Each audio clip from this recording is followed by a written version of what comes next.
I want to win trophies is the message from Ange as he took to his first presser as Nottingham Forest head coach. He spoke so well. I was so impressed with everything he had to say. He was extremely humble when he talked about the great Brian Clough and said, I will never be compared with him, basically putting Cloughie on that pedestal way above everyone else. But the most fascinating thing about the presser was when he divulged the relationship between himself and Marinakis. All right, Wolfie, none of that. It's Saturday. We don't care about Forest. All right? You know what I mean? I didn't watch him 1 minute of him chatting shit. Nasty work, that Do you know what I mean? No, we haven't. I don't think you and Wolfie have been on a show together yet. I ain't been with him yet still. I don't think he has. I watched the shows anyway regularly, innit? So I understand. You know what? We could just say that they got Sunderland at home. Wolfie, you must. Yeah, but bro, no. See, this is the problem. I see that as a draw, though, that game, but go on, carry on. Yeah, they lost to Arsenal, yeah? Mm-hmm. Then they lost to Swansea, and I said to Wolfie, like, went to cook him, and he was like, nah, because we don't care about Swansea, we don't care about the League Cup, like, we got Europe to care about. So I said, okay, cool. You must beat Betis, right? They don't beat Betis. Then he came on, and I'm like, what are you saying, Wolfie? You said you were going to win. He said, for me, a point in Europe's a win. Yeah, that's mad still. Oh, the guy's just... Anyway. Yeah, man. You know what? I'm a Chelsea fan and he's a Forest fan, so maybe my shock shouldn't be so much. I mean, there's levels. You know, a point in Europe is a win. Yeah, fair enough. There's very levels. True, bro. Very, very true. There's levels. Especially when you're winning that game as well, and you just gave it away. Literally, you threw it away. You see it out, you know. Yeah, facts. Guys, make sure you like the video. Make sure you subscribe. Saturday morning, we're back. The sun is out again. I like this. Every time I've been coming stats on a Saturday morning, the sun's been out. So this must be a good point for today. Is the yard all right? Is it tidy in that, yeah? Yeah, it's tidy. Apart from my hoodies and that are everywhere now, but it's all right. They'll be gone soon. Whose hoodies? Yours? Yeah. So it's all good. Cassie's stuff isn't all over the table now? Nah, bless. Yeah. Pack of chewing gum, little beard comb, nothing much. That's like... Yeah, we're all right. Guys, make sure you like the video. Make sure you subscribe. We've got some big game stage. You know what I like is that actually there's like a lot of Saturday football to talk about. Chelsea are playing, United are playing, City are playing, Liverpool are playing, SARS back for Palace. And then obviously we're going to touch on Newcastle, Arsenal tomorrow. So make sure you do like, subscribe. Make sure you check out all the guys' content down below. You can see it in the description. You can see it here as well. And Daps is normally next to me, but he's actually on a vacation. So he's jumping on being committed to the cause, which I love. But yeah, man, Saturday. Man is saying that Reece is your brother, you know. Oh, is that what they were saying? Oh, I thought they were saying because I was wearing the Rasta hat. That's what I thought they were saying. Yeah. I need to stop this. That's because man's just light skin, bro. Stop this. I know. No. Listen, you don't think I got fucking called all sorts of shit just because I'm white, so you can hold it as well, bro. Come on, it's not. Every white and black person. You know what, Reece? I've just clocked you remind me of, and if you know sort of like Championship League One and that, do you remember Jordan Cousins? No. You know SB, you know what about it? You know, might have to show me, but his name. Yeah, he's at Charlton Athletic and that. Like he was a top like England prospect under 17, under 19s and that. Yeah, he went to Stoke. Yeah, have a look at him after Jordan Cousins. That's how. I googled him. I'm seeing it. Yeah, you seeing it, innit? I'm seeing it. Bad shot, to be fair. Yeah, man, Jordan Cousins. But guys, yeah, man, what we're gonna do? We're gonna dive straight in. I'm not even gonna lie. I was trying to think of it on no drive here. I was thinking, what order would I go in? But I feel like Chelsea, the team at the moment. You know, you lost to us last week. We done a Saturday show. You know, we did say, like, we think United could get something. You've gone to Lincoln, went 1-0 down, got through 2-1, scraped it. But today, bro, I'll be real. Fofana out with concussion. Badiashile potentially back. You got Chalobah, Acheampong basically starting at centre-back. Brighton are coming there with Rota, Mitoma. Bro, I'm not going to lie. I think today might be a bit scratchy. Do you know what it is, yeah? That team, when that team news comes out today, it's going to put people in coma. It's gonna breed the question of where did that £1 billion go when that team news come out? Allow it. Like 110%. But honestly, that stadium today I was talking about earlier this week. Yeah, cool. You throw away a lead to Brentford in the last 2 minutes. Calm. You then make up for that by going to Bayern, which you rested players for, and you turn up like trash and you get popped. Cool. Right? You mean United? You mean United? Bayern. But no, I'm talking. Bayern. Yeah, because we played Bayern midweek. You rest that Bayern though. Who did you not rest that? That's what I was. No. As in we rested players for Bayern. Oh, Because remember we started like that for yeah. Cool. Response to losing to Bayern, you go to United, you get a red card in the first 5 minutes, and then manager makes some fugazi changes. Again, awful performance. You lose that game to what a lot of people will tell you is the worst United team in God knows how long. Cool. Response to that, you then go to Lincoln away, League One side, by the way. You go 1-0 down. You actually get dominated for the first half against a League One side. This is dark. That stadium today, yeah. And if you also pair that with the way that Chelsea play, it is going to be toxic because we have started every single league game this year slow. Like there's not one league game you can watch at Chelsea and say, "Oh yeah, they've come flying out the block." Not a single one. This is why I'm onto Chelsea fans though, because you lot ain't who you think you are. You lot have been talking too smoky, like. I'm so happy that you are starting to get humble. Are you taking that from an Arsenal fan? Do you know what it is? Do you know what it is? It's for a lot of Chelsea fans. This period that we're in is a reality check for them. It's not for me. Yeah, I've known our ceiling right now with this current squad, assuming everyone is fit as well, is third, fourth. I've known that we don't have a good enough squad to win the league. Yeah. But we have also massively underperformed, including and excluding injuries. We've underperformed.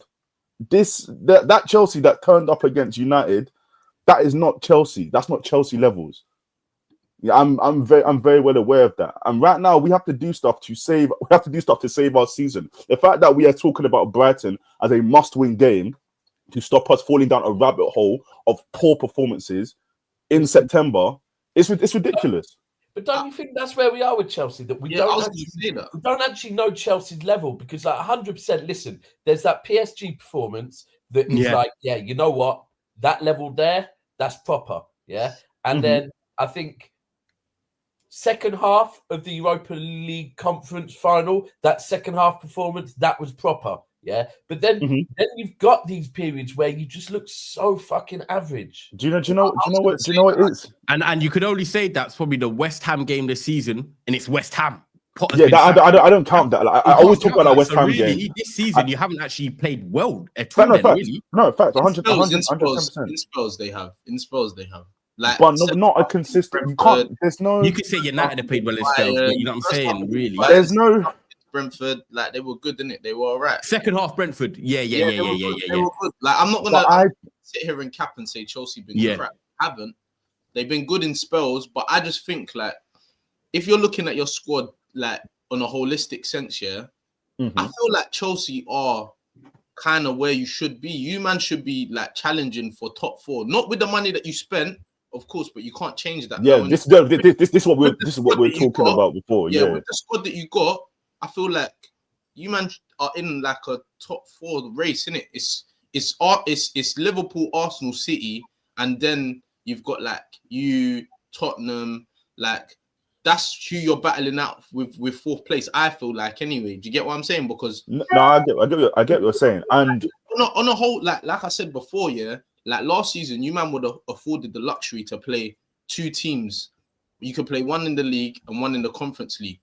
Like you could rest your whole squad in the Conference League games. This season, you can't do that, innit?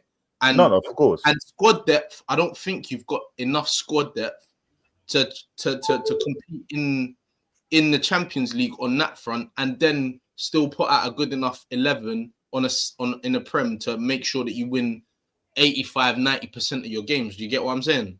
But that 85-90% win that you're talking about, that is why we are not going to compete for the league. And I was never really under the illusion that we were. If I was, then it was hope. I'm a Chelsea fan. I'm always going to back us to do as good as we can.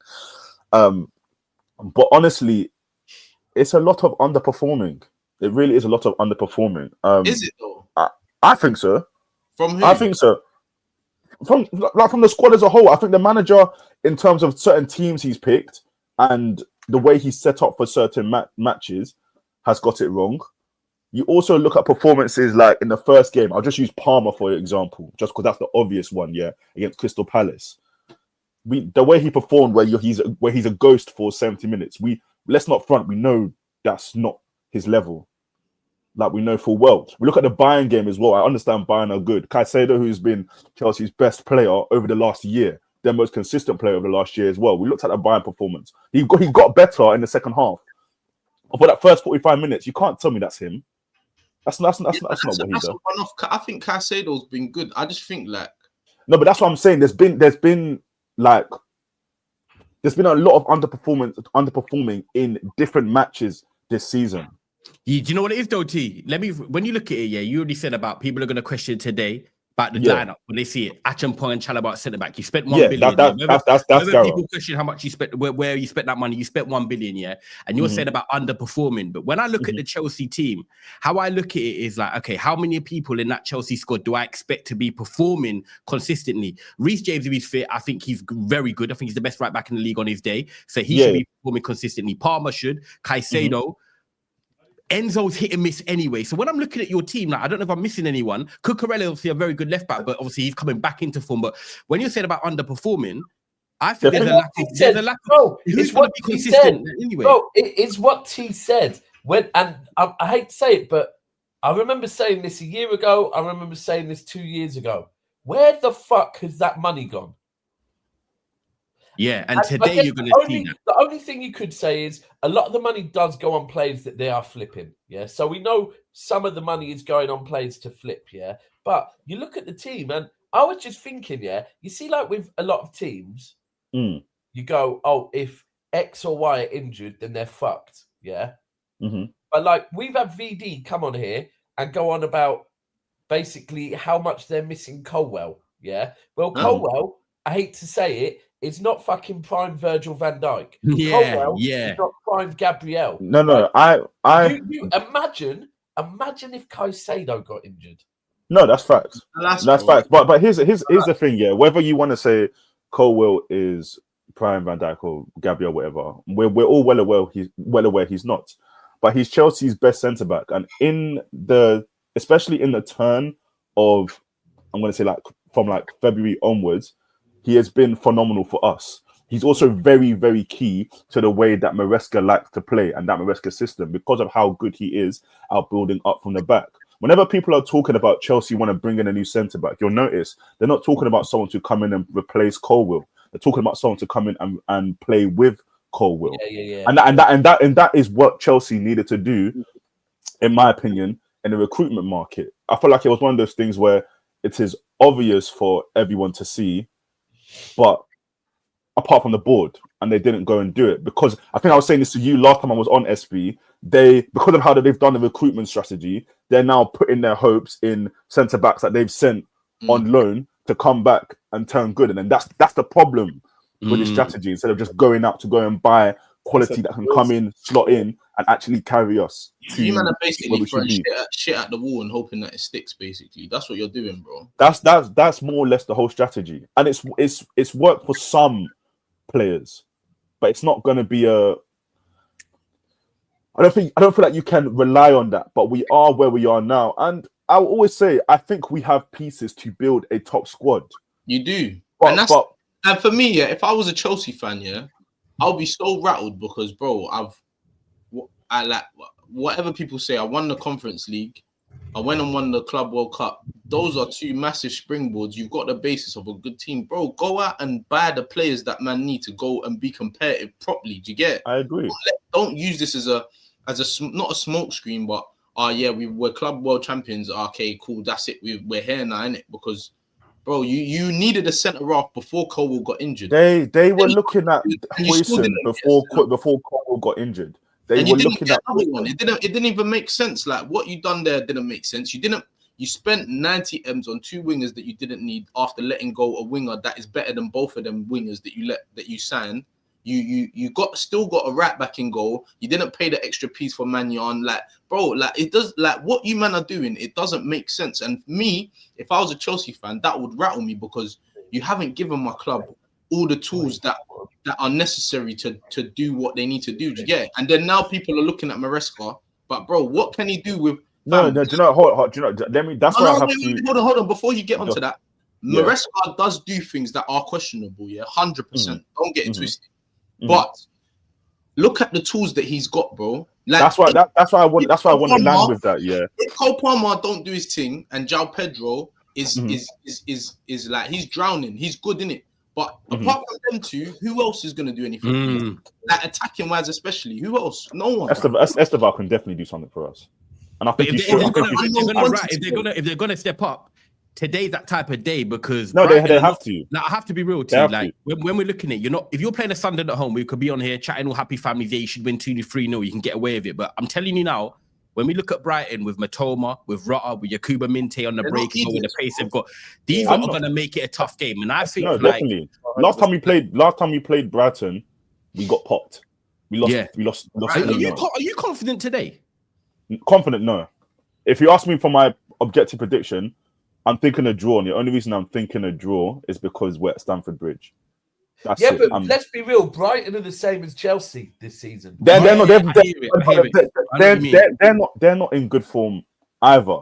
And there's an irrational part of my brain that is thinking, Chelsea, Charity FC, team not in good form. Let's go and hand them a win because that's what we do.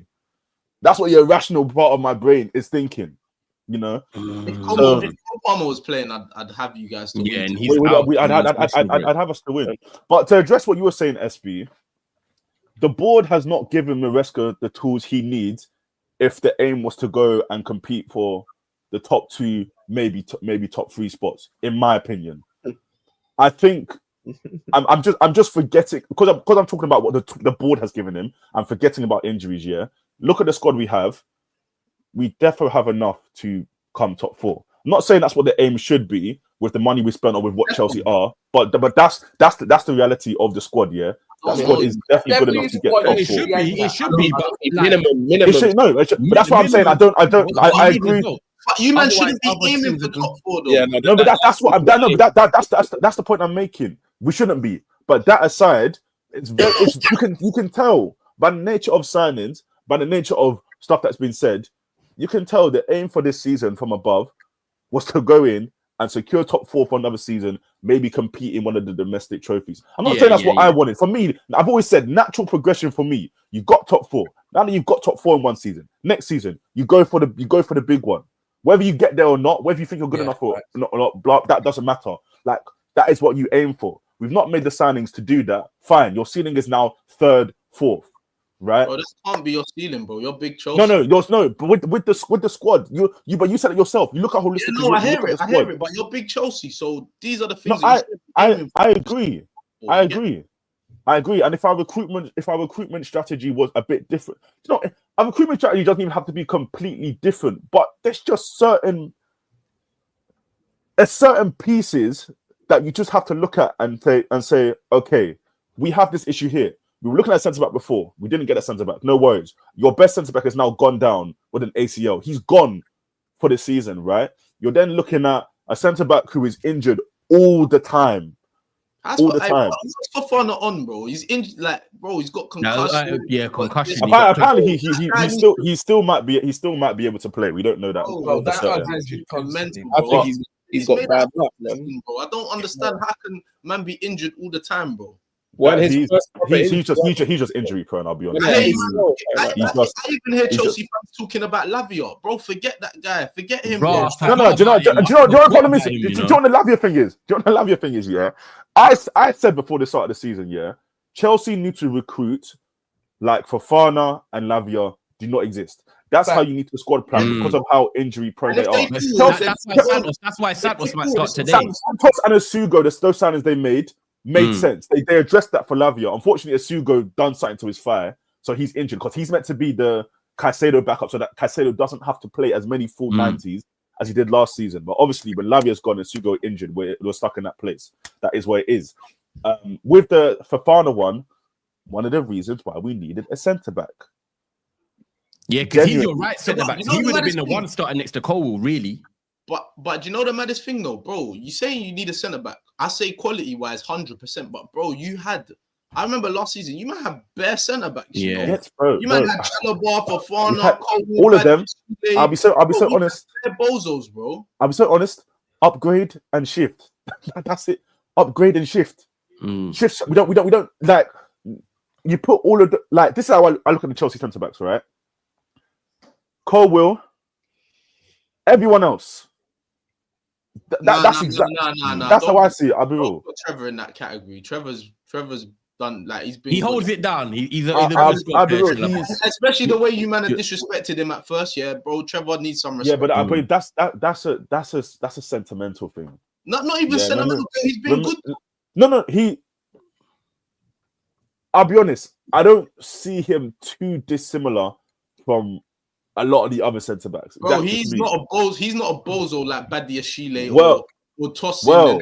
Bro, these men as someone who I feel like the perception of Chalobah from fans outside Chelsea and the perception of Chalobah from Chelsea fans is vastly different. Like very, very vastly different. Chalobah for me I think he's servable. Good squad player. I wouldn't want him to be my starting centre back, but good. I'll have him there. Yeah. Do you know what? I did want to ask one thing, because obviously on today's game, with the way Chelsea are going at the moment, obviously Twitter's Twitter, but you scroll and you see what it is. Yeah. Just an open question for everyone. If you don't win today, draw or lose, do you think someone are going to start thinking Maresca? They already have, bro. They already have. After we lost to Man United and the manner in which we lost that game because of obviously he had the red card, but then obviously he did some fugazi stuff as well, brother. So Maresca's under pressure. I keep saying it, bro. At Stamford Bridge today, there were going to be boos. Like when we do that, you better get a result, man. Do you not feel like at Chelsea a bit? Yeah, things just don't align. Like in what sense? As far as Chelsea's fans' expectations and the quality of the signings, they don't align. Right? Yeah, because if you look at a lot of Chelsea fans, we don't know how to. We're not used to supporting a crap Chelsea. Yeah, we used to support. We don't. So I saw someone say it. Yeah, a lot of Chelsea fans don't know how to support the team when they're in a blip. For whatever reason they are in a blip, that's irrelevant. But they don't know how to do it. By the way, bro, I can now say it's the same at my club. Yeah, and I don't like it because it's something that I've always.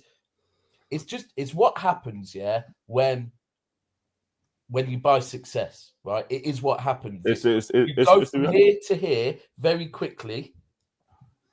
Then you have a period where you get a fan base that haven't been through the shit. So, like, the minute you ain't winning, they're like, nah. Uncle Roman used to just sack, bring in quality, and win again. The problem is, Todd Bowley's not Uncle Roman. Yeah. And also that the team doesn't have the quality that Roman used to assemble with the Ballax. You know what I'm saying? Like when you used to come in as a Chelsea manager, you're like, right, do you know what? I'm coming in to proper players that I know I can get the right tune out of. They can win. Any manager comes into his team now, and you are looking at it. So you're thinking, like I said, there's 3 or 4 top quality players. The rest of them, you're trying to make it work. And I think that's why I think Chelsea are under pressure today. I remember telling Don a year ago and probably 2 years ago, you look at the quality, like, it's all well and good coming on and like talking about how you've checked whatever app it is that Don uses, and I've looked at him, he's a good player here. He's played fucking professional football in Brazil before and all that crap, Bro, you never used to have to do that with the signings that Chelsea were making. Bro, like you knew who they were. Proven man, Bro, they were for 10 years, the quality of the players that fucking Chelsea were buying was mental. Bro, when I say mental, Ty, remember when we used to have that Chelsea channel? Yeah. And then man used to do the best left back, the best right back, right? And they'd have 10 world-class left backs to pick from. It's mad. Like Mm. now, You know, I'm just reading. I'm reading some of the comments here. If you look at the managers they were bringing in, were proven Yeah. world-class managers. Ancelotti, Scolari, what's his Bro, name? Gutted Inc. Like, bro, proper international star-studded people. Just quickly, sorry, T, I'm just going to get through the super chats quickly as well. No, that's calm. Guys, make sure you are running up the likes as well. We're nearly at 100 likes. We need at least 200 here. Make sure you support the channel. There's over 350 of you in the building. Saturday morning, we've got the man them all rising and shining. You get me? So, guys, make sure you support the channel. Help us reach new audiences as well. We're nearly at 45k, the Turtle on Never a File subscribers. And we'll be back tonight with big action talking about all the Saturday's games as well. So please hit that like, subscribe as well. And like Travelli says, like and subscribe, chat. Everyone enjoy your footy today. Big up Travelli. Yes, I hope you're good, bro. And then Lee Robinson says Potter sacked. Yeah, we are going to touch on that as well. West Ham have made their move. Potter's been sacked this morning. Will it be Nuno? Who's going to come in? You know, there's conversations already about people, but yeah, that's big news for West Ham. Who have they got this weekend? I'm just trying to think now. Everton Monday night. Okay, yeah. So got a couple of days to try and sort out something. But big up for the super chat, Lee, and hope everyone's blessed. Yeah, go on, T, and then we'll touch on it. We'll go on to Liverpool. What were you gonna say, bro? Yeah, I was reading the chat because this conversation always happens in regards to Chelsea fans. Yeah, people will say like Chelsea fans have dropped their standards. Chelsea fan base has been infiltrated by losers. Yeah, and this is what I was saying. We can leave it at that. Yeah, a lot of Chelsea fans, when Chelsea win, quiet.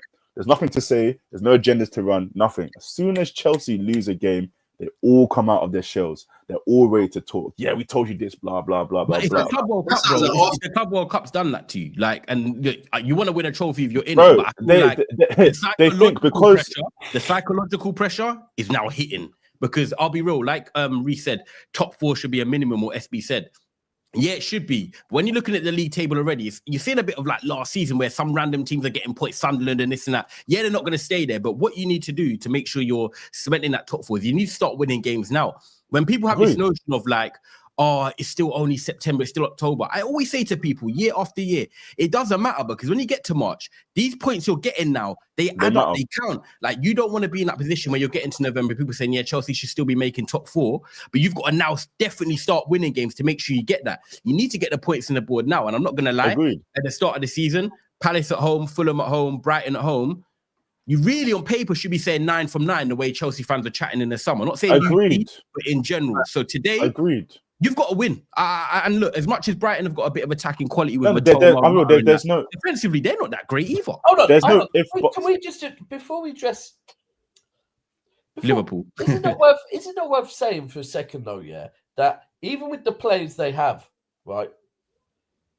The players they have went out and put on a fucking world-class performance against PSG. Yeah, the players went out and followed the manager's instructions. Very clearly, it was the manager's instructions, by the way. Yeah. And beat PSG. Yeah. So, is it not fair for Chelsea fans to actually expect more from this group of players, though, as well? Like, no, and I think saying I don't think you're buying well enough, but at the same time, this group of players put on a performance against PSG. But that's a one-off, though. That's a one-off, bro. Listen, SB, I hear it, yeah. But the one thing is, right, I often get told with chicks that I'm boxing, right? And I say I'm not boxing, yeah, because if you can do it once, you can do it as many times as you want, yeah, because it's just having self-belief. Right, I hear it, but then, this group of players, yeah, for me, like if you've done it, why can they not do it more? You should expect more from this group of players because, like, that's my whole thing. Like, that pisses me off. I know what my group of players can do. So last season, our performances wasn't good enough, yeah, because I know what they can do. And Chelsea should be looking the same thing. Chelsea fans saying, "Hold on, I expect more from this group of players." You're not wrong, but expecting more as to what extent though? Because I think like Chelsea are where they should be with the players that they got. They should be fighting for a top 4 place. They shouldn't be any higher than that. It's going to be interesting. Yeah. Let's see what happens. Chelsea, Brighton, Maresca. The pressure is starting to warm up. Garnacho, Esteval, Pedro Neto behind João Pedro. They need to step up. I think we might see Enzo in the 10 with Andre Santos starting, but yeah, it's going to be interesting. Like T said, 1 billion spent. People are going to be questioning it, but yeah, sit up, man, because it's time. Alexander Isak's getting his start today. Ekatike trying to do the, Messi thing. red card, Isak's time, you know. But right now, the big question is, Reese, is Verts gonna play? Reese, you said a week ago, yeah. It was a week ago, innit, that you said that you can't play Verts and McAllister in the same McAllister, yeah. Verts got dropped, yeah. And you man look better. It's one game though, man. It's one game. No, so I'm just asking the question: does Verts even start today? I think he does. I think he starts. I think he does start. I think he starts. But you're not. But the thing is, you know what the thing is, Reece? The way you're saying it, which is very chilled, and I feel like even if you don't start, you don't care because you're like, do you know what? It's 150 million, but like if he's on the bench, I've said this to you lot already. We're top of the table, start winning games. In terms of Verts, come back in 6 months' time or a season, this game by game stuff is like for me ridiculous. I get the era we live in now, but one game. Like, what do you actually think about the game though? Because let's be real, like respect to Palace, Sar's back for them, Wharton's back, like tricky place to go, bro. I think it's a tough game, but I think we edge it. I think 2-1. I think it is a tough game. I think there's a little more riding on it as well because of what happened with Gay. So I think there's a little needle in there in terms of kind of what happened with that. But I think we edge it, similar to what I said with Everton. I said we're not going to smoke them. We beat them 2-1. I think it will be a close back and forth game, but I think we've got too much quality there not to win. So. Quick question, yeah. We see with Verts. Do you think like the form he's in right now is purely just league adjustment stuff, like adjusting to physicality, like nothing else? He came out and said something the other day, and what he kind of said is correct. I can't remember exactly, but he's saying adjusting to the pace and something to lead. So he knows already himself what he needs to do. It's not like he's coming out saying I'm playing amazing. So I think even that's important, that he knows that he's not necessarily come and hit the ground like a house on fire. So I think that's very important.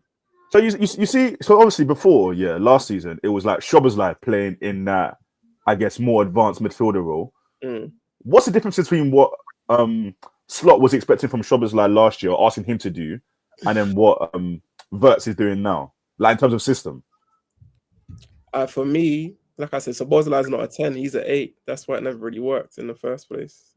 He's more the physicality, more the running. Like I've said previously on the last week's show, I said Verts has shown flashes. He's had 45 minutes in certain games. There was Bournemouth, the Community Shield, Crystal Palace. Who was the Champions League game? We had Atletico. I think he played. Atletico. But he hasn't had a game where he's played the whole 90. Amazing. So I've seen flashes, but I understand because of the price he's been bought for. Yeah, rival fans and everyone's gonna jump on him. I get it, but like I said, I do think he needs to like today's. If I'm honest with you, Reese, I don't know if he starts today, and the only reason is because when I look at Palace, right, and you got Wharton in there, you'll probably have Will Hughes next to him. I'm thinking Kamada. Then you got a solid back five as well. It might be one of them games you might need him to unlock something and come off the bench. But I think physicality wise, I think it's that type of game. You know, it's a close pitch. The way Palace are, they're physical. They don't concede many goals.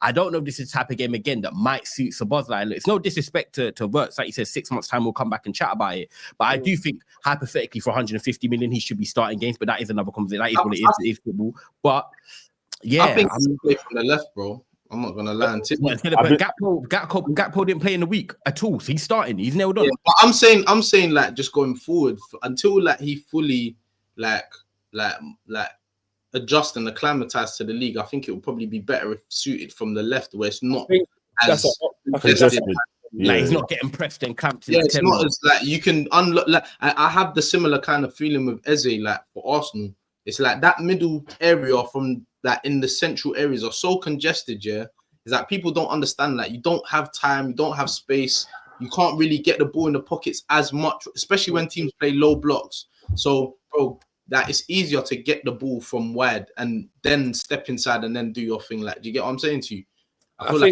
I think that's an option, but I'd rather do that. If he was playing, he started the game and it wasn't working, and they tweaked it in the game, like the in-game management, and decided to put him on the left. For me, I'd rather Rio, for me, even though he's young, like I've been saying this, instead of Gakpo, because Gakpo ain't really been doing much. There's been a lot of smelly performances. He just signed his new first deal as well yesterday, innit? Or something like that. Yeah, a couple of days ago. Yeah. Do you know what? Anyone here thinking that Palace could cause a little, and when I say upset, even getting a draw, so you should be happy about that, SB. To be fair, because obviously you're the main competitors to Liverpool right now. You need to see them drop points because you've got Newcastle, which we know is going to be the toughest game of the weekend away from home. You really need to see Crystal Palace get something today, SB. 100%. I want that they need to because obviously tomorrow we got a hard game. We got Newcastle away, so record is dark over there still. Dark over there, isn't it? So that game there will give indication. I think gives indication. You know what's mad though? I have a feeling Arsenal's gonna win. I'm not gonna. Yeah, we can link them two together. We can link them two together before the United team news come out. Because I know you got a cut in the sec, SB. That when you look at Liverpool going to Palace today, then we got you lot going to Newcastle tomorrow. Like T says, like, what do you mean you actually quickly T and SB can reply to you when you say that's an indication? It's not for me. I know people have had so many discourses about the Man City performance, the Liverpool performance, even the United performance with their 1 year. For me, it's not that. Can you win at Newcastle away? Can you stop dropping points to West Ham at home? Can you pick up more points against Fulham away? Can you stop dropping points to Aston Villa at home? Those are the games where Arsenal have been losing the league, in my opinion, in the last 2 years. We know Arsenal's record against the Big Six. We know they can hang with them. Obviously, it's gone now because they lost to Liverpool, but still, it's only Liverpool they've lost to. They still haven't lost to Chelsea, City, United, or Tottenham in God knows how long. We know they can hang with them. But it's these other teams, these kind of like middle of the pack, maybe just below the top 4, top 5 teams. That's where they've been hurt. So if I ask you then, T, if the indication is they lose to Newcastle 2-1 tomorrow, what are you saying to SB in terms of what does that mean about Arsenal? Like, I don't think it's a league done, Tim, because I know what we're saying about it's only September, but it's still only 6 games. It's still only 6 games. It's not a league done thing, but it shows me that there's still. I don't have the actual tactical word to say, but there's still something missing because you can't expect the same result. You can't go through the same result every single year, and then expecting that your outcome at the end of it will be different. It's the manager. The managers, it's clear as day to see that's the problem. You saw that against City for me. Because look, they got a strong squad. You on that. They got a strong squad there. He's rather, like I said, he doesn't take that risk. For me, when you want to conservative, innit? When the pressure's on the line, there's games you got to take risks. You got to make a decision where you don't know if it's necessarily gonna work, but you're backing for it to work. He wants full control. He wants it to be safe. He'll rather settle for a draw in certain big games instead of go for it. And that's what happened against us as well. In our first 45 minutes against them, we were terrible. Yeah. They didn't go for it. That game was for the taking for them. Sorry, I think as well, I can't lie. I feel like, look, I've always said that Arteta, like, I was a pro Arteta, as in, I think from the minute he got to, I thought he left City too early. I thought he went to Arsenal and the size of Arsenal. He went too early. But when I saw his first interview and he was talking about everyone, there's a lot of changes that need to happen at this club. Everyone needs to be pulling in the same direction. All that side, he's done a sick job for Arsenal, right? But I feel like, and I said this in the summer, he's at a place now where it's like he's making excuses, right? He is making excuses. And that will start to rub off on the players, And like, I'm sorry, but him coming out looking for praise for getting a draw against City, he's getting the daps, he's getting the balance wrong, and that's what's And I understand like he wants to be like he rates our defensive structure in it, and I rate it cool because we don't concede a lot of goals in it, and when you don't concede, it always gives you a opportunity to win the games when you got quality players up front. I hear that, but. We don't play on the front foot enough. Do you get what I'm saying? And at the minute, he's getting the balance wrong. There was a season, I think it was the second season where we was in the title race where I feel like the balance was kind of right. Is that when you're playing the nice football? Yeah, we had like a good balance, but then obviously we didn't win the league. And then last season he went too far the other way where we're so rigid and we're just so like stuck in our structure. That are defensively, we were good, but we don't kill teams off. We don't, and that's where we're drawing and can drop in bare points in it. And you that's can see what's confusing me, though. As well as that, I think this season he's done the same thing. Do you get me? I think he's getting to a point where his mentality is wrong. Like he's coming out. Yeah, I do. He's looking for praise for playing kind of negative football and getting a draw. Like literally, I get it. We played a low block against Arsenal. If you want to say we went to the Emirates, we scored a goal and then turned into pussies. That could have been a 1-0 masterclass, though. Doesn't matter. It could have been. Yeah. If you want to say that, cool. Say that, yeah. But at the same way, if you didn't manage to beat us, to come out looking for praise is fucking mad. It's mad. But you know what? You're not getting managers coming out looking for praise for getting someone to play a low block against them. But like, you know what it is, Daps, as well, though. When we all saw that lineup from an Arsenal standpoint, we all saw that was negative. But what it does to the fan base as well is that if SB saw his team, as in Arteta, pick a more Nwaneri started last week and they took it more to Man City and they lost, though. It didn't quite work out. They'll be like, do you know what? Cool. He was brave. He tried showing that he wanted to go on the front foot and win. You're happy to see your manager make a mistake for being positive. When you're getting it wrong for being negative, it's like a double whammy. And all of a sudden, it starts sticking in your head. And now tomorrow, we're seeing them go to Newcastle. Now, I saw a tweet, funny enough, I wanted to see it on SB before you dip out, right? Is that someone said it's now time for Arteta to basically release his best team. Now Saliba's back. It's Saliba, Gabriel. Obviously, you've got California. Yeah, I was going to say Mendy, Odegaard, Rice, and then Gyökeres, Saka, and then obviously Eze. Do you think is Odegaard back tomorrow? Yeah, he's back. I think like for me, best team tomorrow. Yeah, until like man's had every player available, which very rarely might happen. Yeah. But when Odegaard, like the main ones, when they're available, if he's not selecting the right team, well, that's what I'm asking you. Tomorrow, then man's gonna like, you get me, because obviously we ain't had Saka, we ain't had this. The Odegaard ain't been now. Now there's no like I need to see everyone local. I need to see Odegaard. Yeah. Tomorrow you need to see Saka. I need to see Gyökeres. I need to see everyone needs to be local, because like I said, this season, if you don't do what you're supposed to do, bro, bye. See you later. Also, you know what? But this is where we'll see now, Daps, if he'll play his best team in a big game. But the other thing is, because it's very easy to say his best 11, and that is what we think his best 11 is, right? And the prime example is that if you go and look at City against Tottenham, right? We played Cherky and we started Cherky and we started Reinders, right? And we didn't look good. Yeah. Sometimes, and this is a thing, if he plays your best 11 that we all think is Arsenal's best 11 and they underperform, then we can go, do you know what? Maybe he knows what he's doing more than us, yeah. But until then, and I'm sorry, as a City fan, I can just tell you how I felt when I saw that Arsenal lineup, and when I saw that fucking Eze was not started, when I saw that Nwaneri was not starting, when I saw the players that actually fucking scare me weren't starting, I was thinking, do you know what? We might get something out of this Arsenal, right? Second half, Eze and Saka come on. And I'm like, okay, now this could be a bit peak, right? So, facts. Hey, Mandem, I got a cut, man. Yeah, SB, bless up for jumping on quickly. Do you think you're gonna win tomorrow? Do you think you're gonna win tomorrow?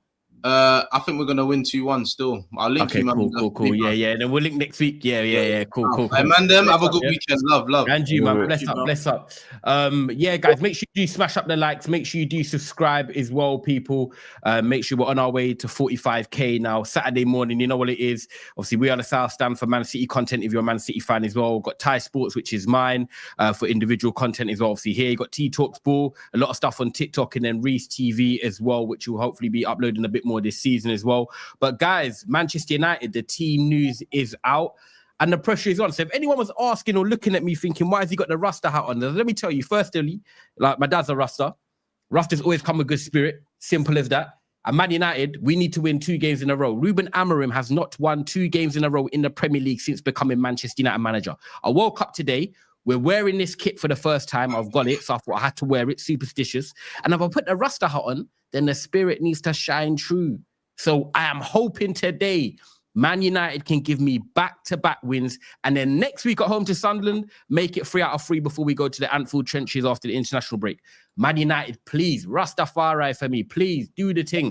Bayinde starts. Dallo is back in. Delip, Maguire, Luke Shaw at centre-back.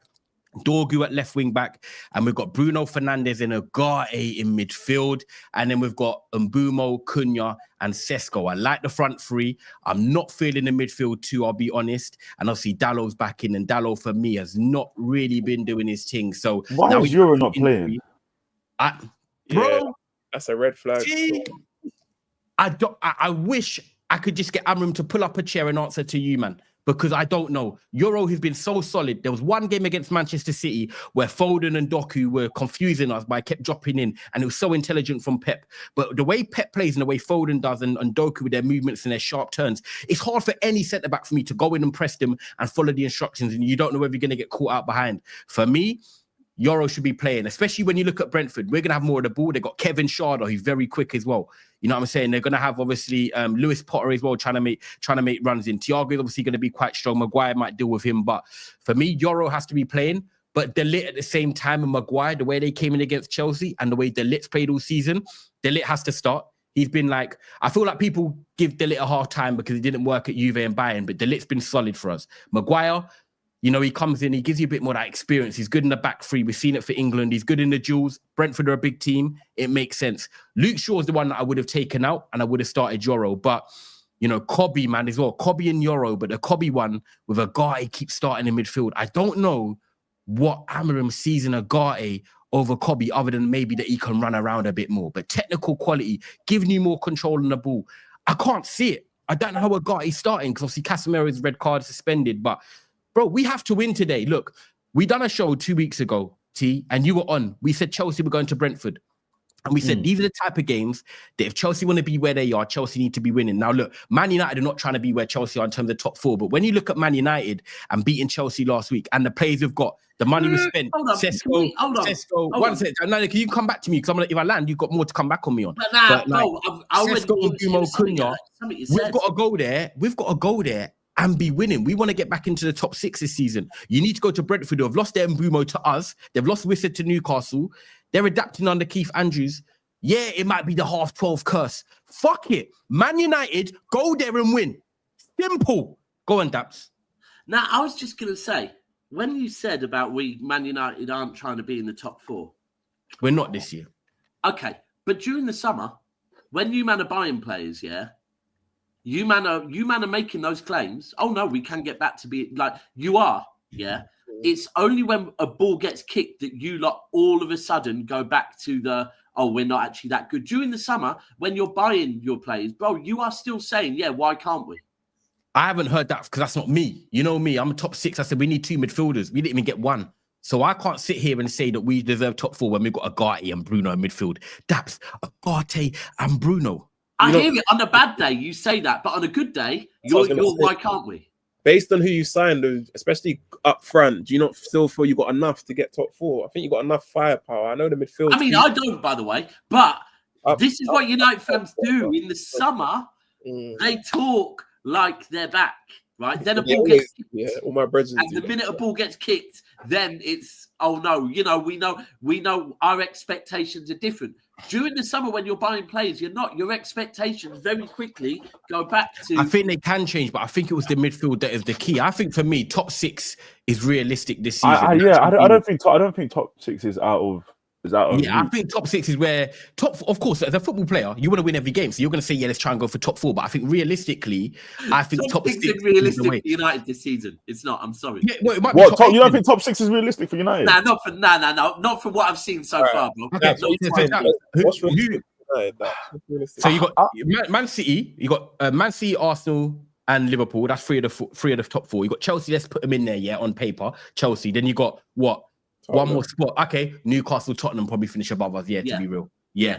So I don't know if I'm entirely convinced by Newcastle yet. You know, but they've not clicked. Waltmar, this has got to come back. Like they haven't even fully clicked. But Newcastle, you know, at home they're going to win them games. I think Spurs finish above us. I got cooked on Saeed's channel. I said top 8 for United. And everyone's like, you're setting the bar too low. But that's, you know me. I want to be more realistic. But people see it as a negative. You just said the top. I'll be real. Where I am right now, yeah. I look at the game today away to Brentford, and I don't see United winning that. I hear. Why? Wait, why? Why? Because I don't think United are good enough, bro. And look, everyone knows it. When we beat Man United 3-0, we got told don't celebrate nothing. You beat a team that's got no arms and legs, right? That's what I got told. Yeah. So everyone thinks let's not pretend like United just because they got a result against Chelsea, but United seem to be able to do these every now and again things, right? Bro, they're shit. They're shit. Sorry. That is not you know when you use the word shit, but you say it so like that, like it's so powerful. Bro, he is not because amused. do you know what I'm trying to do at the moment? Yeah, is when people ask questions, not overthink it. Like, just go with what you think, right? If so, Daps, do you think Man United are going to beat Brentford? No, straight away it's there. I don't need to think. I don't think. I should be arguing. I should. We haven't won in 7 away games. I think someone put in the comments. I should be arguing that. I can't read. No, but Daps, I can't argue. We haven't won 2 games in a row in a year. Because the proof is in the fucking. Yeah, you're right. You can't win 2 games on the bounce, bro. You can't win. I hear it. But if we're going to change that. Today is the day. Brentford away and then Sunderland at home. We could win 3 on the bounce on paper. I said about 7 from 9 last week when Asman were all together because I thought we'd draw Chelsea. We beat Chelsea. There's no way that I can't sit here and say that we should be beating with the team in the money like we said we spent on the attack, and we still got Bruno there. We still got Delit, Maguire and Luke Shaw, players that are international level. We should be going to Brentford on paper and winning. Listen, it's this. It's the mental. When you bought Mbeumo Cunha and Sesko, I said, you know what? I can't be inconsistent. I rate those players, yeah? Maybe not Sesko so much because I haven't watched him, but I rate Cunha and I rate Mbeumo. And I said that, yeah? But the season has started. We have watched you. You can't put 2 wins together on the bounce and you look shit. Right? Can I throw something back at you, though? So, hold on. So, I have to go with that. Now, if you beat Brentford, then we can start to go, you know what? All right, now they're turning things around and my opinion will change. But at the moment, I can only say what I see. And what I see is not a good Man United team. And again, Amorim... But remember who we played. But let's remember, though. Let's remember, we played Arsenal first game of the season, and I think everyone would agree that if any team deserved to win the game, it would have been us, if not a draw. Then we went to Fulham, we drew away, but first 20 minutes we were poor. Beat Burnley, and then we play City, sorry. And on paper, people will say you go to Etihad, you're going to lose that. I think you're missing out Grimsby. No. You're missing out Grimsby. We must talk. I know it. Against City. I'm not gonna lie. Yeah, so like City, but when you hear it though, like Reece, hear me out though. Right, Arsenal at home on paper, Arsenal going for the title. So Arsenal, you could say, okay, we lose that, cool, it happens. Arsenal, Fulham, we could be beating them, but we drew that. Yeah, and then we've got Burnley, we win that. Then we go to Etihad and lose. And then we play Chelsea at home and win. When you look at the start of the season, it's not been that bad considering we played Chelsea, Arsenal and City. Now we're going into a game against a Brentford away and then the Sunderland at home. We've already beat Burnley at home. I'm saying from a Man United standpoint, yeah, we haven't beaten the biggest teams, but against Arsenal, we held ourselves accountable. City, we didn't. Chelsea, we beat them. We're now going into 2 games, but I think it's winnable. So when you look at the start of Man United, let's be more fair on the fixtures that we've had. You know what I'm saying? Yeah, that's a fair point. You know what I mean? So that's why I'm even putting pressure on my team. I don't really come in there. I'm normally the pessimistic. We might draw. Man United, we have to be winning today. We need to get the first goal. And in the first 20 minutes where we've been dominating every team we've played so far, but have not been scoring, like Chelsea have been starting poorly, Man United has started every game really good. If you've watched our first 20 minutes, we're always passing it about, popping it, but we don't score. Then all of a sudden, teams will score against us and we revert to type. We go back to all this PTSD shit. Someone just said, for me, Mbeumo, probably Brentford's best player for the last 2 seasons. And Mbeumo has been, facts. He's now at your club, so I expect him to do what he would do when he played for Brentford, which is score. This is the thing. Like, has he scored yet for you lot? Yeah, he scored against Burnley. Yeah, and Grimsby. Because you're right. Look, you should win games like this, but until you do, I can't talk like I think you will, because like the proof is in the pudding, and for the last 12 months, you have not been winning games like this. And I don't think I understand Man United. I don't. I don't think I have a gauge of them as a team. Like last year, you could say comfortably, like these lot are trash. Like they ain't got nothing about them. But like Ty said, this year, they've had a couple of difficult fixtures. They drop points. They drop points to Fulham. I don't think I understand. I can't really gauge where they sit. And you know what, team? Sesko, and by the way, just quickly, Sesko and Mbeumo and Cunha, big up Cass, who just woke up. He said it's the first time these 3 are starting together in the league as well. And I think Sesko and Mbeumo still today. I can't lie. in that case, that's got stinker written all over it. That's- It has, bro. Hey, Because today. again, I'm only talking on what I see, and what I see is Man United get expectations all the time. Here is a reason for you lot to be excited today, right? You're right. You've got your 3 new signings, first time starting together. That, bro, stinker. It's gonna happen. I'm telling you now, yeah, because you're all excited. It's gonna fucking fail. I was so convinced that Sesko was bagging against us last week. He's horrible. I think he backs today. I can't believe you don't spend all that money. He's horrible. He's a bit slow and languid. He's not my type of guy. You know, like the Zekos, Mandzukic, them kind of target man. Yeah, but he jumped high, innit? Like, the flick on was sick, but he's scoring today. I'm gonna put a claim out there, Reese. I think he scores today. You know them. I think like he's had 70 minutes in his bank a few times now. I think today, physical game. He's got to do something. But what I was gonna say is, I think you lot have a similar problem as well to Arsenal with your manager too. Your manager, for me, he don't know his best 11, which is crazy. He's kind of bought his players now. And then 2, he's too defensive as well. And then a lot of what he says in press conferences is a bit strange sometimes as well. I'm sure he said, I don't know. Didn't he say something like, I don't know who I'm going to pick or something like that? Which I didn't watch it yesterday, unfortunately. I didn't actually see it at work. He's too defensive, and as well, I think that's a big problem. That energy, I think, is rubbing off onto the players. The players got to be accountable as well, but I do think... he's not putting the belief into them because he's already stepping out of a back 5. Naturally, it's like, okay, we're basically playing to defend and then try and counter. And I think rather than impose ourselves. What he's doing with Mano as well, I think he needs to be playing Kobe. I think whereas you're gonna go with a guy, nah. Yeah, it's a guy and Bruno today. I haven't seen Brentford's team actually, to be fair. You're playing someone to survive instead of trying to go for the game. Like you shouldn't, as big Man United, you shouldn't be trying to survive.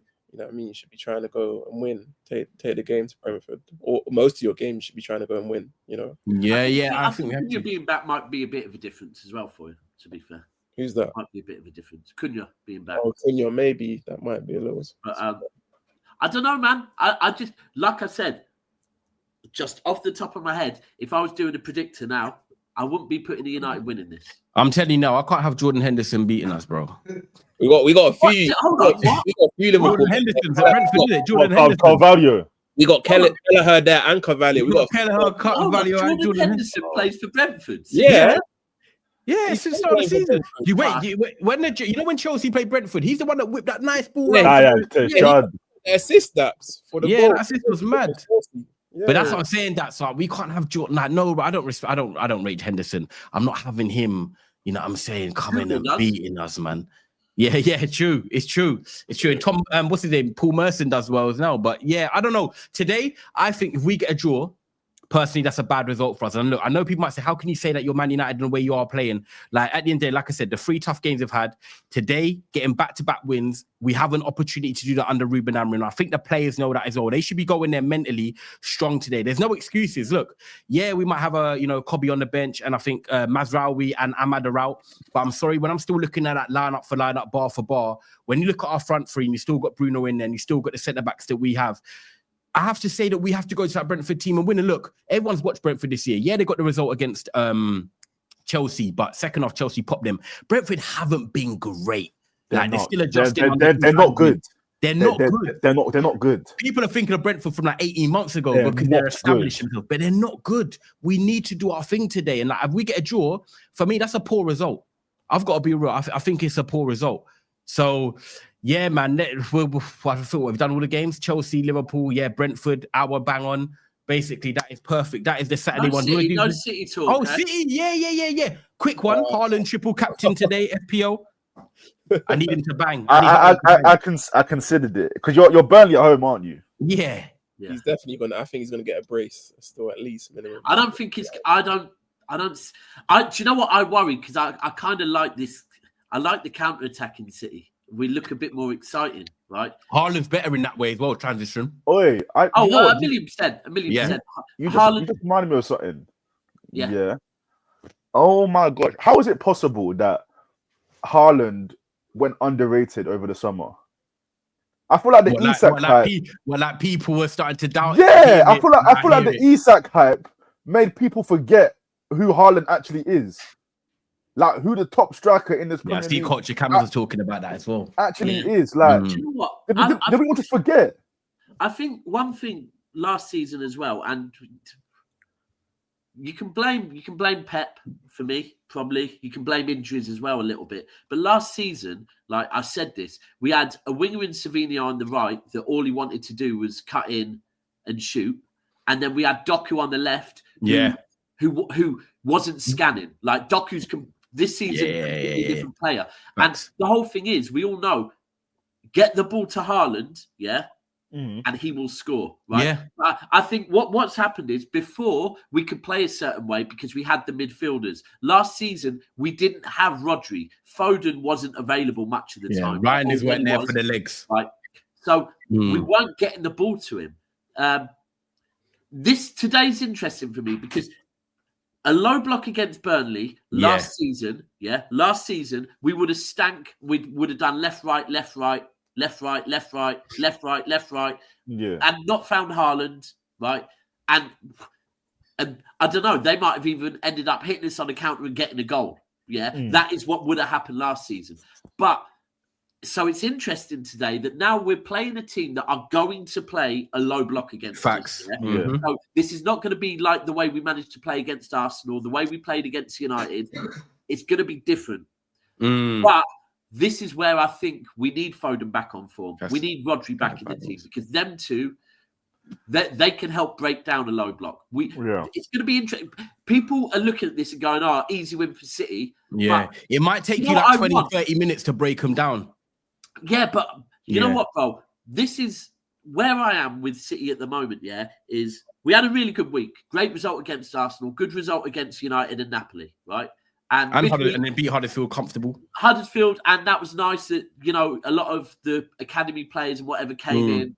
We won that. But for me now, I need to see, and I want to see a 4-5-0, right? I want to see us start, because we've now got a run of games that is very winnable up until Liverpool. You got Brentford away next week, Well, I think our hardest game is Villa away, right? And at the moment, I don't think that's the same as Villa away last season. It's not at all. It's not, right? So this is the point where we could put a bit of a run together, and then I can be there, because I'm not going to lie. I'm starting. Pep came out in the press conference yesterday and said, I know people think I'm mad, but I am seeing we're going to have a very fucking good season this season, right? You are and a woman. I can't lie. This is where I need to see that, because all of that good work last week's great. If we go and stink out the gaff and fucking draw with Burnley today at home, then all of it's relevant. Do you know why you won't, though? Do you know why you won't? And I see what T and Reese think as well, and obviously yourself, but I'm going to throw one name out there,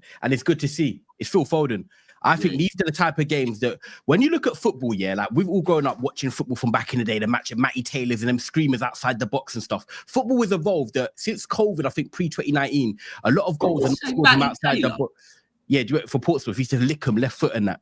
Of all the names that you can come up with, I know. He's just got bangers. He's got bangers in him. But when you look at football, right, how many goals do we see nowadays that are scored from outside the box? We don't. Phil Foden is one of the people in today's modern game that has the ability to lick the ball from outside the box or conjure up something from just outside the box. He saw it against Huddersfield. We've seen it against United plenty of times. And I think today, when you're in a low block, the form that Phil Foden's in, the confidence that he's now back in mentally, and God bless him, well done to him. Like, it's good to see as a neutral, right? But today, when you're maybe struggling to hit down that low block and maybe crossing into the box, it might be Foden that gets the ball at the edge of the box, a little half turn, and bang, it's just in the back of the net, 1-0. And I think Phil Foden, one, is on form, and two, he could be the key between that lock. But do you know what the key is there, bro, as well, though, which is very important, right? And we've seen it already a few times this season. It's having players that get the ball to Foden quickly, right? Yeah. Is people seeing him in the pocket and actually going, it don't matter that he's got players round him. Foden's more than happy to receive that ball there. Just get the ball to him early, right? So that is it. And do you know what? Someone just said, speak on Doku. I think he's been balling. Bro, it's inverted role. Today's an interesting game for me, because Reinders, Haaland, Doku have all been cooking when they've been given a bit more space, right? They're going to have less space today. So now this is where I want to see that, because we're not going to have space too much this season. Yeah. So if we're actually going to do anything this season, these are the type of games that I need to see us properly turn up in. Like, be patient, of course. But You know what's key for you, Daps, as well? I think is a good thing for Pep and you lot is that you're playing the same front three. You just know Foden, Doku, and Haaland. No one's coming in at the moment. So them three, the more they're playing together and they're playing this inverted role and they're hitting people in the half turn, twisting and turning, like they're only going to get better. That's quite scary because Doku is hard to get the ball off. Foden, the same. Bro, do you know what? The one player, that I feel like rivals haven't mentioned, and maybe us as City fans, we haven't mentioned enough, is... And he came back against Manchester United, He was our player of the season last season, He's our second most expensive player of all time. And he was out at the start of the season, right? And everyone was saying City looked weak defensively, Gavardio. Yeah, but bro, baller. Liverpool had Van Dijk out. If Arsenal had Gabriel out, would they not look weaker defensively? Yeah. Yeah. So Vardy coming back in, it's no coincidence we now look a lot better defensively. Are you preferring him at centre back? But also, centre back. That's where I think he's going to be playing now. But the other thing is, I can't lie, it's not just him as a centre back. It's his involvement in the build-up plays. He is a bit like our new John Stones now. I hear it. The passing through the lines, travelling out with the ball at the back. He can also cover at left back, so then it allows the left back to push up forward when Nori's back. Gvardiol's cold. I can't lie. When you signed him from Leipzig, I said I didn't matter about the price. You just know with the frame, the athleticism, like he is going to be good. I think City win comfortable today. I think Chelsea and Liverpool have the trickiest games out of the four of us today. Now Arsenal. Yeah. Oh, today. Yeah, today. Yeah. We do rivals tomorrow for Arsenal, but that's quick question before you wrap up. Yeah. Daps, O'Reilly at left back or Nori at left back? O'Reilly last week, by the way, O'Reilly. Before we played Man United, in the week building up to the Man United game, before we knew Nori was injured, I was saying, hold on a second, I said, why are we forgetting the back end of last season? What O'Reilly was doing. What got us Champions League football was a centre-back pairing of Ruben Diaz and Vardy and O'Reilly on the left. Yeah, O'Reilly was cold last week. And for me, what I've seen of Nori, like, don't get me wrong, through the Club World Cup, when he gets in advanced stages, he's a baller. My man's feet, he's a baller, But defensively, I think he looks shaky as fuck. Bro, I've never been convinced by him, like, defensively. And for me, he's not like Trent level on the ball, where Trent will make magic every single game. For me to ignore like the defensive deficiencies. Same with Reece James. Like these players, Reece James is good defensively. But these players, do you know what a good example would be? Cancelo, where Cancelo is that good going forward that you're allowing. You can turn a blind eye to some of the defensive deficiencies. Look, again, to be fair to him, I think he's only played 3 games, and one of them he did get an injury, but he hasn't impressed me enough. And O'Reilly, I think there was shouts that O'Reilly, because O'Reilly's an attacking midfielder, by the way, by trade. Attacking midfielder. I thought it was not a holding midfielder. No, attacking midfielder. Cam. He's a cam, bro. Everyone says DM because 2 summers ago, Pep came out and said, O'Reilly could do the DM role because of his size. That's not it. By trade, he's a cam, right? And last season, when he was playing on the left, people kept saying, we need to see him in midfield. Guess what? We don't. We really fucking don't. Keep him on the left. We've got midfielders. We've got good quality, experienced midfielders to play in midfield at the moment. And I think that for me, with O'Reilly, because I think Noni was good against City, right? But the fact that he didn't get anything kind of tells me how good O'Reilly is. So it's gonna be a good day of football, people. 100%. I'm gonna go with a United win. I'm gonna go with a Chelsea draw. I'm going to go Liverpool win, like Reece said, he's going to scrape it. And then I'm going to go City win. So, I'm going Chelsea to drop points. United, I'm going to draw. Chelsea, I hear it. Chelsea edge it, but I think Brighton will score. I think City have to be win, especially if they score early. I think it's a wrap. But and then tomorrow, like I said, Arsenal, I just have a funny feeling they might win. I'm not saying the game. So do I. I think Arsenal win. But I just think, not having Isak, I think that's a big loss, and you've seen that with Newcastle all season. You know what the thing is? I think Arsenal win. Yeah, I rate Arsenal's squad. The reason why I don't think I'm saying now I don't think Arsenal are going to win the league is because I think there's going to be games this season that Arteta fucking has brain farts and fucking ends up like bringing players off or just making wrong decisions. That's the only reason. I think they'll win this. I think they'll bounce back and they might end up winning this convincingly, a little 2-0 or something. But we'll see. We'll see. Yeah. Right, guys. Make sure. Oh, go on, T. Go on. I was going to say. I think we draw today. I think Liverpool win. I think United, City, and Arsenal win. I think everyone wins but Chelsea. Okay, you hear it. It's so dark.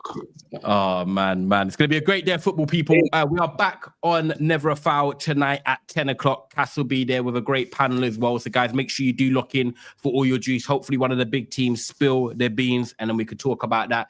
Guys, tomorrow, Rivals at 12 o'clock as usual as well. Make sure you check out T-Talk Sport, TikTok, Reese TV. We are the Southstand for Man City content, Thai Sports Talk for my content on different clubs as well. And next, Cass is going to be going on Big Up, doing a... Oh, on your channel? Yeah. Oh, there you go. So if you want to see a Man United watch along and see if Cass has any tears today, he'll be celebrating MUFC Cass on YouTube. He'll be going live in about the next 15 minutes, ready for the watch along as well. So, guys... Is this redirecting to it, I presume? Yeah, it is. Yeah, so it's redirecting to it. So you stay where you are, or go there. Stay where you are. Go and grab your coffee and your biscuits and that, and then come back and then Cass will be live for you. But, guys, big up. Thank you for watching. Everyone have a blessed Saturday. Rastafari, come on, United. I am going on some water slides now. Enjoy. Enjoy.